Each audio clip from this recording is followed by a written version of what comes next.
Hey everyone, welcome to another G.I. Joe Classified Series review. I'm Travis Moody here to talk to you number 103, Clayton Abernathy, better known as General Hawk. Yeah, and the best thing about him is that he's damn almost perfect. I was a little nervous about this guy right out of the box. His joints were a little tight. Uh, some would say that's better than loose. Firefly. But yeah, overall, doesn't look like there's any apparent QC issues. While I was messing around with the double elbow joints that we have, I did feel like something like an action figure had a shoulder popped out, but there doesn't seem to be any looseness or any awkwardness going on there. So we'll dig into the articulation, of course, the history, the appearance, weapons, accessories, whiskeys, and so forth. But overall, as you can see right away, this is just a tremendous looking figure. The series continues to knock it out of the park. Best $24.99 face sculpts in the business. Of course, the first thing we want to cover today with Mr. General Abernathy is the box.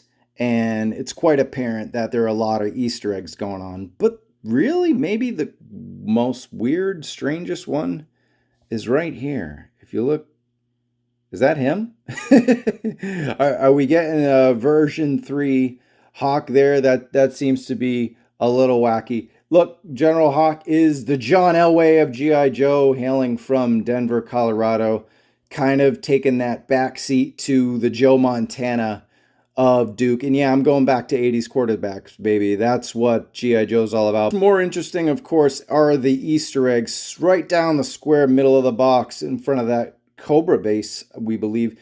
Got the triple T, and then on the right and then on the left, you have the Cobra stun. So yeah, you know, these look like vehicles we could be getting following the Vamp and, of course, the His Tank, which I've gotten like 65,000 notices that it's coming. It's really weird that he's his own Easter egg going on, but overall, pretty cool box. Loving the artwork there, showing the comparison to get the black and white. Just tremendous. I hope we keep the same artist through the line. Just really awesome what they're doing here.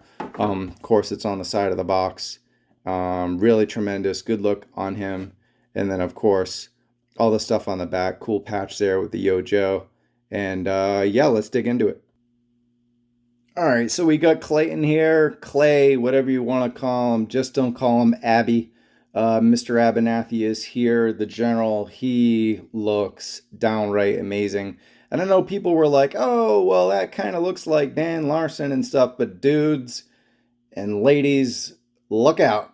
My dude TJ Wims should be the next General Hawk, and he's a real vet, so get him in there. He's got all the skills to go. But Hollywood stuff aside, I know Lenny was very inspired in making this Hawk kind of a World War II hero-esque. Of course, we're classifieds who are in the current day, but if you were to do a Captain America for the classified line, that's what he was going for. A little bit more grizzled and seasoned, right? But still very handsome and chiseled.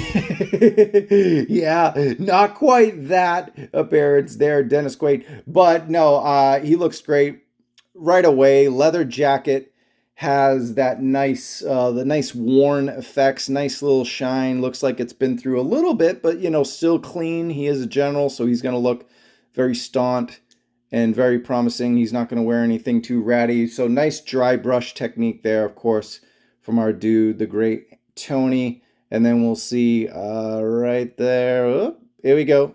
Nice logo, Yo Joe logo. I love that. Love that.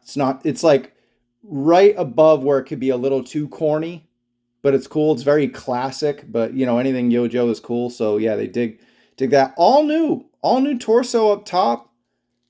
It's got the, you know, we got a ball peg at the waist, as you can see there, and his ball peg at the hips and everything like that. So we got the, you know, we got that going on there. And so articulation, you know, since he does have the coat and it does not come off, it's not soft goods or anything. Now these are a little loose, but, you know, I was worried when I was doing this. So if you want to do a little bit of, add a little bit of heat to the elbows, please do. But yeah, we got double elbows there. All right, thank God it didn't. Imagine it snapped. That would just be bad. But you might as well show you the other one, please. Oh man, I'm so nervous right now. Full ravishing Rick pose. I'm not gonna lie to you. I was very nervous getting to these double elbows, but maybe better tight than loose, right? So he's a little loosened up, but thankfully. Also, do want to give a major shout out to Entertainment Earth. Got this nice and quickly. So very happy about that. See on the vest, he has a nice clean nameplate, and he's not an army builder, so you don't need to change that since it's like a more of a cream than the white that we had on Grunt. Nice badge there. All his achievements and commands, everything he's done. So yeah, I mean, he's a general, right? So 5 stars. If his Dave Meltzer, give him 12.5. But we'll get into whiskeys later. So he's got this nice holster here. You know what? It's a little loose, but I don't mind that on a jacket like this. And it's nowhere as loose as like some of the stuff we've gotten in the past, like Tunnel Rat and whatever. So once again, real nervous on those elbows, but it's a positive to me that you could warm up. It's better than loose, so I'll take that any day. I'll show you some detail on the gloves there. It looks like, yeah, I love that. Really does look like leather stretched on the hand. You know, he's obviously ready for combat if he's got that on. But overall, just again, just a tremendous sculpt. Looks like a fairly good paint job. See the grays there brushed in really nice, chiseled, no paint effects. Man, just so happy I got a good one for you guys. No QC problems, no clickbait title. Of course, legs out back, right? Just painted differently. And well, since I got them right here, here you go. Going boots. Yep, just about. Let's see. Yeah, they're the same. Same boots. Same pants. Just think the green is definitely, it's a different paint. This is a little more olive than this OD, if that makes sense, or olive drab. So this feels a little more green. It's such a subtle way to do it. But yeah, overall, as you can see, just the camo pattern is painted differently there on there. But yeah, same legs. Nothing wrong with reuse, right? Of course, Outback, a great figure. No one's going to be like, oh man, that's the same figure. That's just ridiculous. But they look great together. I don't know what they do together. A little different there. But yeah, and then also I actually, while I'm at it, do want to compare. Shout out to K-Wish, friend of the show. K-Wish, Steven Sizer. One Christmas, he got me this awesome custom. Of course, that's Reed Richards there with cap helmet. I believe the cap gun from the motorcycle pack. And then yeah, he did a really nice job. A little more cheetah spotted pants, but overall pretty damn good, hand painted. I believe the vest could be either from, yeah, it wouldn't be from Captain Marvel. I believe that's from the Cap, but really awesome custom. If you look, the holster, it's pretty close. That's why I wasn't like super pumped to get Hawk, but now that I have him in hand, he's great. But yeah, great job on the custom K-Wish. Thanks. I don't mind having customs in my collection, especially when we got like 17 Roblox and 62 Snake Eyes. So I'll take all the customs I can get. Oh, one thing I wanted to add is I'm so thrilled that they went with brunette Hawk. Not only am I biased being a brunette myself, but no, I mean, I like it just stands out for Duke more as a blonde. It was kind of ridiculous that they literally almost looked the same back in the day. But there is an opportunity here to do a younger blonde Hawk in the retro line. So I love when they classify up the figures and give you those opportunities with the retro card back. Jumping into weapons and accessories, of course, we have this old school, very old school World War II style helmet. Love the dents there. Yep, those aren't issues, bro. That really, that happened. You know, you should see the other guy. But yeah, cool.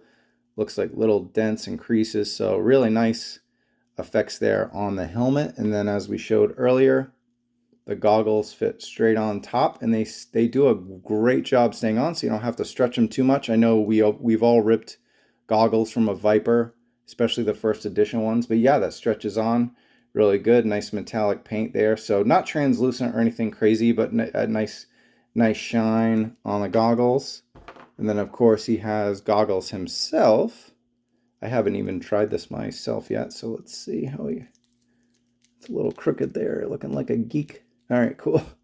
All right. No, he looks badass, even with the goggles. Wow. So maybe all the glasses should just be goggles. We don't have the issue that we had with Buzzer. But yeah, that looks dope, man. I love that.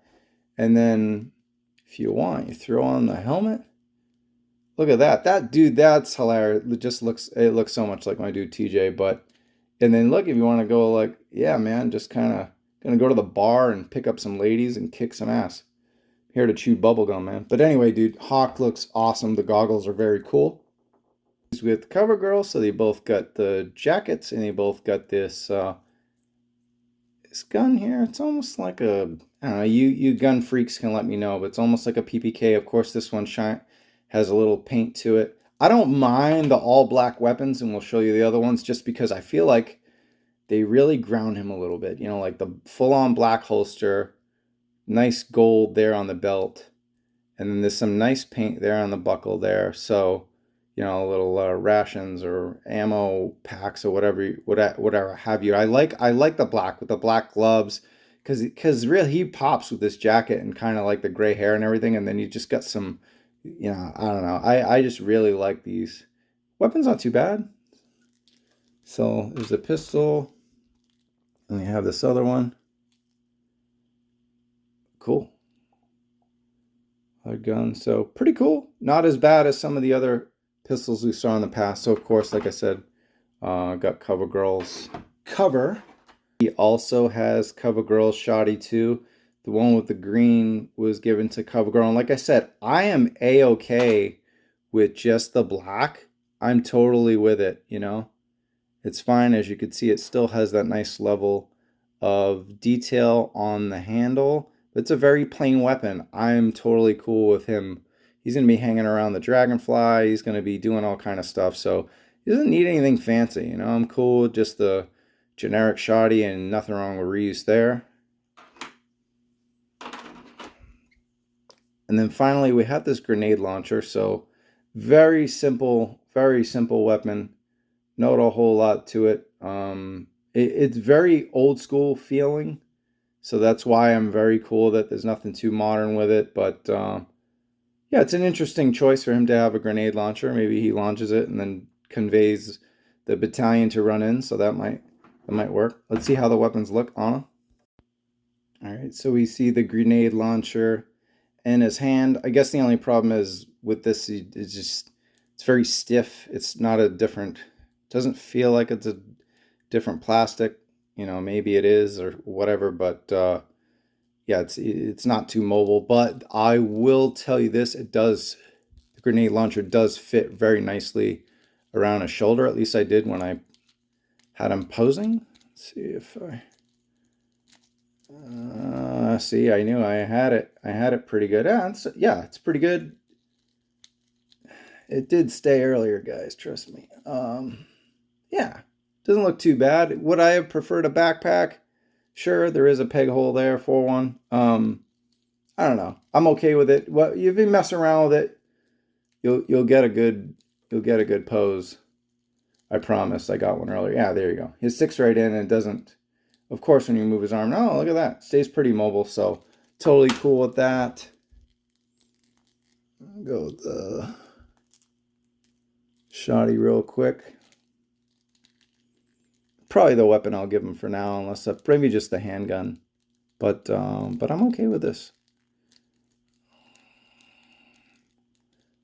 Now, as you noticed, one thing, we've been talking about gummy weapons and all that. So yeah, the plastic look, it's not, you can make it gummy, but they did come out, you know, fairly good, not so warped. Remember, I just messed with this just now, so but yeah, pretty good. Like I said, the best. I've gotten lucky with this one. Maybe other people won't be so lucky with their clay Abernathys, but yeah, Safari looking good. There he is, shotgun.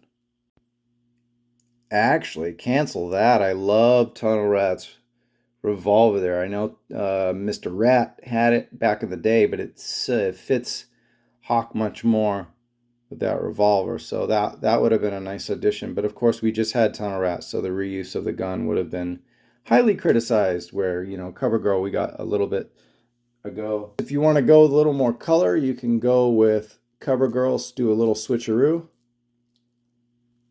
Give them a little more color to the weapons. Yeah, that looks nice. Like I said, I'm totally cool with the all black weapons, but yeah, these definitely pop.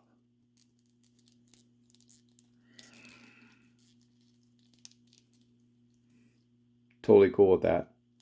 Looking good. Hawk looking good. So to conclude my G.I. Joe Classified Series number 103, General Clayton Hawk. Abernathy, he's a tremendous figure. Probably the easiest review I've ever had to do. Just not a whole lot to complicate things. He's just out of the box great. No QC issues. You might want to warm up those elbows and those knees a little bit, but otherwise, he's a stud muffin. Love the mix and match with some of the weapons. Love how he looks with all the looks. The helmet off, the goggles. Really tremendous addition to the line. Awesome Easter eggs on the front of the box. Just an awesome figure. I gotta go old school 4.5 bourbons from a dude. We actually are going live tonight. Toy Kind of Mood, 7 p.m. Pacific time, 10 p.m. Eastern. Join us for our pet peeves, and we can't wait to talk to you in the toy aisle.